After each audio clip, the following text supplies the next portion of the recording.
morning guys, my name is Ankit Desai. Hope you like this channel. If you like this, please subscribe it because when you subscribe, it will motivate me and put more and more videos for you guys. Let's get back to the topic. Okay, so right now we are studying acid radical. Sir, there are many question arises from many students that sir, how we gonna do the practicals examination? How we gonna do the practical ones? How we can prepare for the practicals ones? So there are many question arises that sir, how can we memorize all the acid radicals and all the confirmatory and the normal test of an acid radical? And sir, how can we memorize all the basic radical and all the confirmatory test of that basic radical? Sir, it is very easy. Actually, it's a stepwise process. It's a stepwise process. First you have to know, sir, what is acid radical and what is basic radical. Before acid and basic radical, you must know what is radical. What is radical, sir? Whenever any species break their bond, आराम से सुनिएगा बेटा, हमेशा अच्छे से सुनिए, क्योंकि radical में ही लोग कंफ्यूज हो जाते हैं कि सर व्हाट इज रेडिकल. ठीक है, आराम से सुनिएगा. Whenever any species break their bond by any kind of mean, which means by giving some kind of external energy, or that species is present in the reactant or in the reaction, that species present as a reactant in the reaction. Correct. यहां तक समझ में आया कि sir वो जो species है या तो वो रिएक्टेंट की तरह बिहेव कर रही है या वो किसी रिएक्शन में है. जब वो बेटा अपनी स्पीशीज है अपने बॉन्ड को ब्रेक करेगी तो दोनों के ऊपर एक चार्ज आएगा. करेक्ट और नॉट? अगर इसको बोलूं चार्ज ना बोल के, मैं इसको बोलूं सर फॉर एन एग्जांपल दो स्पीशीज है. फॉर एन एग्जांपल मैं इसे ले लेता हूं यहाँ पे बेटा आप लोग के लिए, Cl और Cl2 था. जब ये Cl और Cl ब्रेक करेगा तो दोनों के ऊपर एक रेडिकल आएगा. Because sir, as you know that one bond contain two electron. Correct or not? One bond contain two electron और दोनों की इलेक्ट्रोनेगेटिविटी सेम है सर. तो इलेक्ट्रॉन जो होंगे वो मिडल पे रहे होंगे, कहीं ना कहीं मिडल पे रहे होंगे. तो एक क्लोराइड ने अपना एक इलेक्ट्रॉन ले लिया, एक क्लोराइड ने अपना एक इलेक्ट्रॉन ले लिया. इसी को हम बोलते हैं रेडिकल फॉर्म ऑफ एलिमेंट.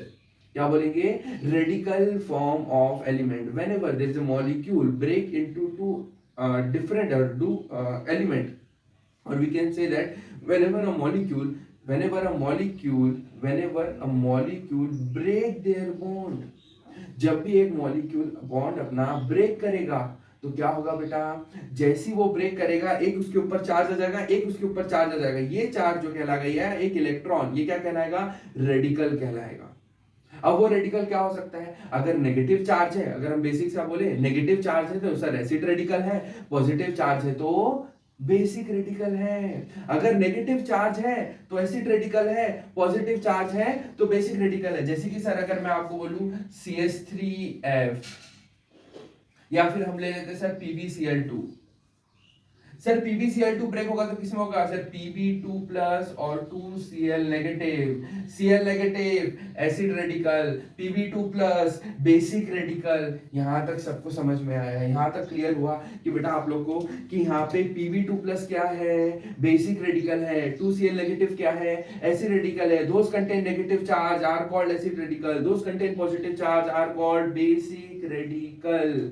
समझ में आया? एसिड रेडिकल और बेसिक रेडिकल का सिंपल डेफिनेशन कि सर कोई एक कंपाउंड है, आप उसको ब्रेक करते हो तो ऑब्वियसली बात है वो कैटायन और एनायन में कन्वर्ट होता है. कैटायन जो होता है वो आपका बेसिक रेडिकल होता है. जितने नॉर्मली कैटायन जो होते हैं वो आपके बेसिक रेडिकल होते हैं और जो एनायन होता है वो आपका एसिड रेडिकल होता है.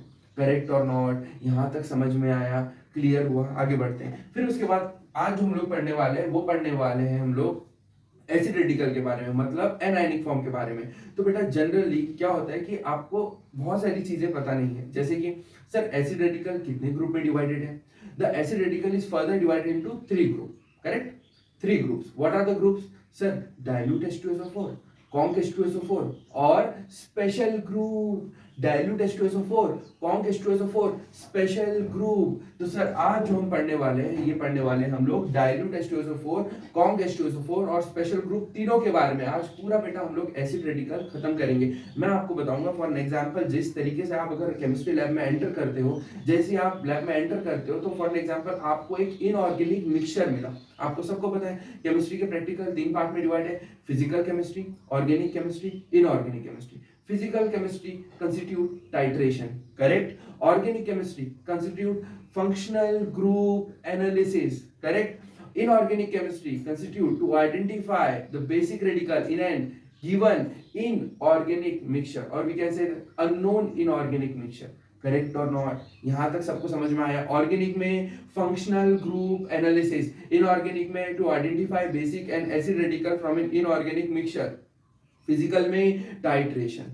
तो आज हम लोग पढ़ रहे बेटा, ये पढ़ रहे हम लोग इनऑर्गेनिक केमिस्ट्री का प्रैक्टिकल जो है to identify acid and basic radical in a given mixture और in a given inorganic mixture. Correct और नॉट? यहां तक सबको समझ में आया? आज जो हम लोग पढ़ने वाले हैं वो पढ़ने वाले एसिड रेडिकल के बारे में। ठीक है, एसिड रेडिकल क्या है सर? इसे कैसे याद रखा जाए एसिड रेडिकल को, मतलब क्या चीज करें जिससे एसिड रेडिकल याद हो जाए और सारी की सारी चीजें हमको A to Z सारी चीजें याद हो जाए और मैसअप ना हो। एक्चुअली क्या होता है बेटा, प्रॉब्लम ये होती है कि whenever student enter into the chemistry lab, it mess up with each and everything. For an example, it mess up with the chloride and bromide, it mess up with the nitrite, nitrate, it mess up with the acetate and sulfide. Why it is so?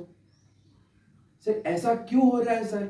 ये इसलिए हो रहा है बेटा क्योंकि आपने अच्छे से उनको बाइफरकेट नहीं किया। आपने मेमोराइज तो किया बट आपने क्या कर दिया, उस चीज को मेसअप कर दिया, दोनों को मिक्स कर दिया, दोनों को मिला दिया, एक दूसरे में एक प्रैक्टिकल को मिला दिया। किसी का कन्फर्मेटरी आप सल्फाइड, एसीटेट का कन्फर्मेटरी आप सल्फाइड में लगाओगे तो रिजल्ट नहीं निकलेगा। अगर सल्फाइड का कन्फर्मेटरी एसीटेट में लगाओगे तो रिजल्ट नहीं निकलेगा। कार्बोनेट का कन्फर्मेटरी अगर आप क्लोराइड में लगाओगे तो रिजल्ट नहीं निकलेगा। ये बात ध्यान में रखेंगे सब लोग। ठीक है, तो आपको क्या करना है सर, प्रॉपरली बाइफरगेट करना है और एक एक चीज को रिमेंबर करना है कि किस तरीके से आप सारे प्रैक्टिकल जो भी आपके पास सॉल्ट मिला और आप स्टेप वाइज जाएंगे बेटा। किसी को फॉर एन एग्जांपल किसी को पता चल गया भाई जो मैग्नीज कार्बोनेट होता है वो ब्राउन कलर का दिखता है, करेक्ट? मैग्नीज कार्बोनेट जो होता है बेटा वो ब्राउन कलर का दिखता है। अगर आप देखोगे कोबाल्ट नाइट्रेट जो होता है रेड वेलवेट कलर का सॉल्ट दिखता है। तो आपको पता चल गया सर रेड मिला है। ऐसे आपको सॉल्ट मोस्टली 90% नहीं मिलते हैं। आपको नॉर्मली व्हाइट सॉल्ट दिया जाता है जहां पे उसका कलर नहीं होता।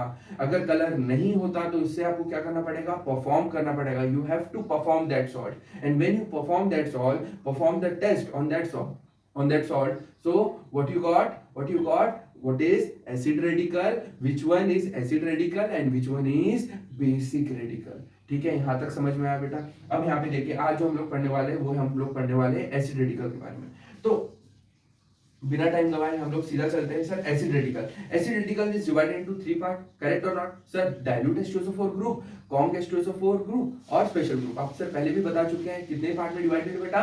3 parts. In 3 parts dilute, conc and special one.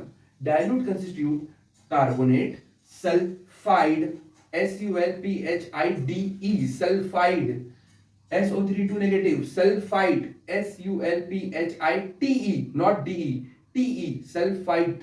And एक होता है बेटा सल्फाइड, ठीक है, D। एक होता है बेटा नाइट्राइट, एक आपका होगा नाइट्रेट, वो आपका कॉन्क ग्रुप में आएगा।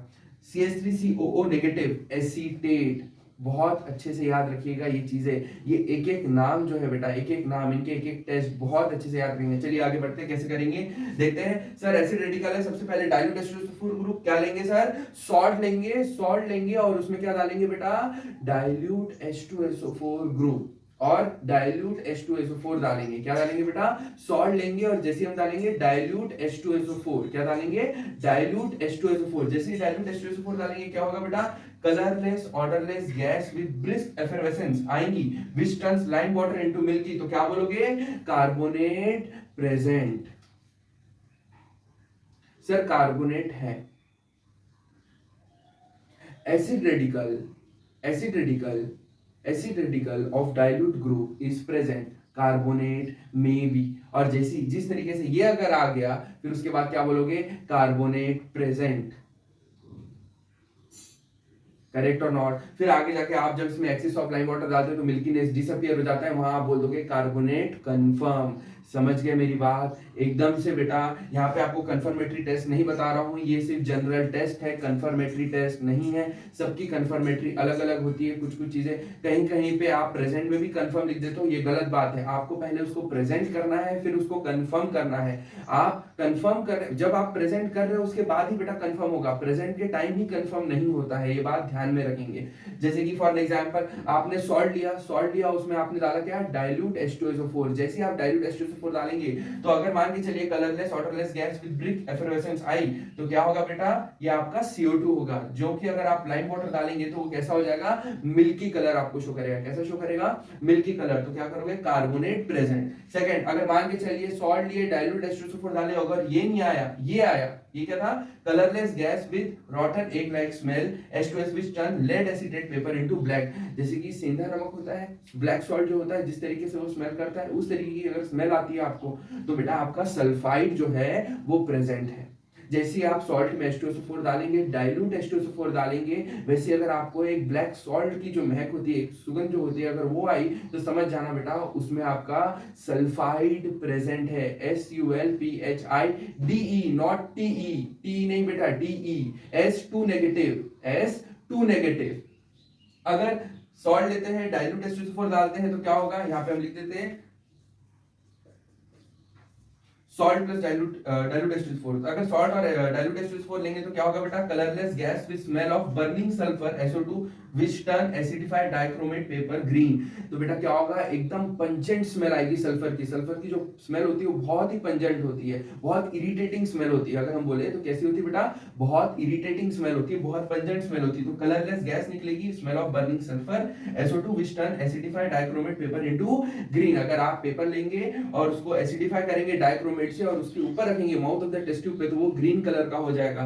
ये आपका क्या हो गया, sulphide, SULPHITE, not DE, TE, SO3 2 negative. अब इसके बाद यहाँ आएंगे, अगर मान के चलिए सॉल्ट लिए, डाइल्यूट H2SO4 लिए, क्या करें, brown coloured gas NO2 which turns ferrous sulphate solution black और ब्राउन। क्या होगा बेटा, एक ब्राउन कलर की गैस निकलेगी जो कि फेरस सल्फेट सॉल्यूशन को किसमें टर्न कर देगी, ब्लैक या फिर ब्राउन में। तो आप क्या बोलोगे, nitrite, not nitrate, nitrite, NO2 negative, NO2 negative present. समझ गए, यहां तक क्लियर हुआ। क्या बोले बेटी, ब्राउन कलर्ड गैस निकलेगी, उसमें आप क्या डालेंगे, फेरस सल्फेट डालेंगे। क्या डालेंगे, फेरस सल्फेट। कैसा डालेंगे, फ्रेशली प्रिपेयर्ड फेरस सल्फेट डालते हैं बेटा, विच turn freshly prepared ferrous sulphate solution into black और ब्राउन। फ्रेशली प्रिपेयर्ड डालते हैं, याद रखिएगा कैसे डालते हैं, freshly prepared ferrous sulphate. Freshly prepared का मतलब क्या है, उसी समय जो बनाया गया उसी को बोलेंगे freshly prepared. At the time of experiment, at the time of doing